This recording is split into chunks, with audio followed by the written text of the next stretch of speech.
Gandang araw mga ka-Omi. Samahan niyo ako ngayon bakbakin lahat ng kapak na tiles nito. Then, turo ko na rin sa inyo kung paano tayo mag-install ng panibago.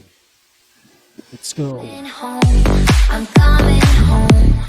Tell the world I'm coming. Siyempre, first of all, unahin muna natin ang ating layout.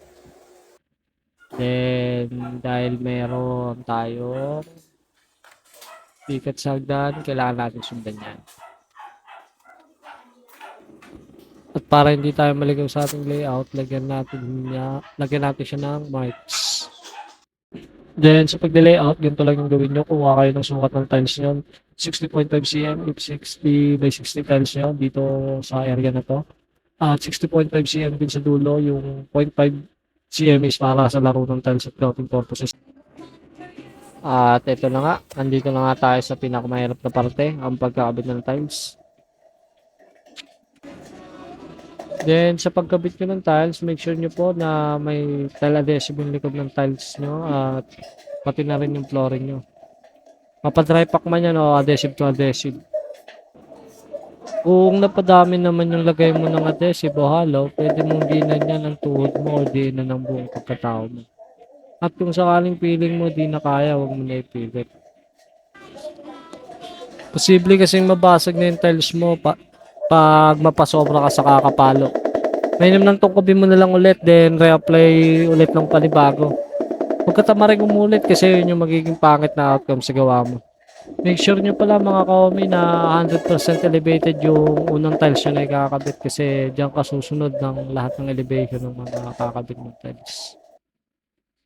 At ito na nga yung hanggang hapon nating nakabit. Kung napansin nyo po, gumagamit tayo ng bigat spacer para mapanatili natin yung pamamantayan ng tiles at pagkapare-pareho ng age gap ng tiles.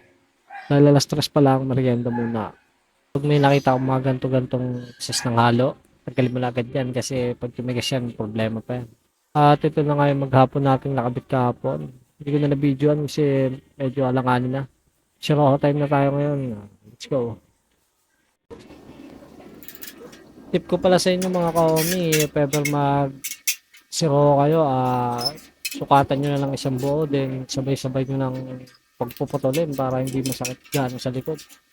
Sa akin kasi ganyan ginagawa ko para hindi na ako masakitan ng likod. Medyo tumatanda na kasi tayo kaya hindi pwedeng pang matagalan na babaran ng yuko na ganyan. Ay, tayo yuko pala. Yan na nga. Nakabit na natin ang ating mga tinabas mga ka-Omi. Sukat ulit tayo, madami din tabas ulit. Yun nga pala mga ka-Omi, yung ginawa kong tibra ko. Sa reels ko, makikita nyo yun yung ginawa kong tibra. Libre pa nga tayo ng merienda mga ka-Omi. Napugian siguro sa atin o ewan ko ba. Hindi naman ako gwapo. Ito na nga, natabas ko na yung aking sinusukat kanina habang nagme-merienda. Kung papansin nyo mga ka-Omi, pinutol ko yan sa parting pinto. Para di na tayo mahirapan. Nga pala mga ka-Omi, pag gantong alanganin na si Ro, huwag yung papaluin ng malakas to. Chill lang kasi delikado. May labig lang napuputol to. Ubus yung pinaghirapan mo sa kakasukat-sukat. At ayan na nga, nadali na. Tapos na natin mga ka-Omi. Yan, mula sa pintuan. Hanggang dulo. Yan, hanggang dyan din yan sa loob ng TV rack mga ka-Omi. Then, balik na natin mga unting gamit nila. Eto na. Nabalik na natin. Maraming salamat sa panonood, ka-Omi. Sana may natutunan kayo kahit onti, especially sa mga DIY dad natin dyan.